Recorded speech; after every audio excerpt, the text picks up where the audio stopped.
Hey everybody, Todd Caponi here, and I was asked recently by the crew over at Scaled Consulting and Jake Dunlop to provide my perspective on where the world of sales is headed. And I believe for us to do that right, we need to look to where we came from, and specifically 105 years ago. So the year was 1916.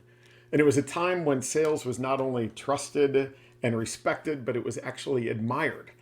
And at the World Sales Congress that year, in front of 3,000 sales professionals, Woodrow Wilson, right in the middle of World War I, talked about how important the sales profession was to the future of our country. And it was about putting the right tools in the hands of the right people at the right companies, because when those companies flourish, we as a country flourish. So, I mean, that just like brings a tear to your eye, right? I believe that we have lost sight of that. We have lost sight of putting the customer first, because when the customer is successful, we're successful. Now, back then, scale wasn't a thing. I mean, sales had to be done face to face. It had to be done authentically.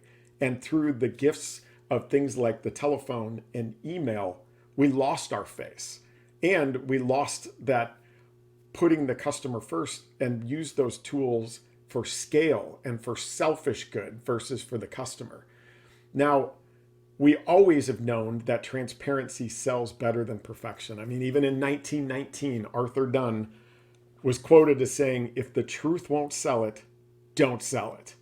And here we are, it's 2021, and due to the proliferation of reviews and feedback and everything we do, buy, and experience, we now have to embrace transparency and honesty. We know it sells better than perfection. The behavioral science tells us, the research tells us, the practical application tells us, and now due to that proliferation, we've got to do it anyway.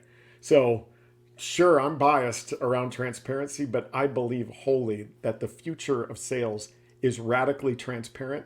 And when we put the customer first and realize again that their success is our success and vice versa, that's when we all win. And I believe that it has to happen, especially due to technology innovations that are creating environments where you can now buy a car online. I actually saw on Amazon you could buy a house.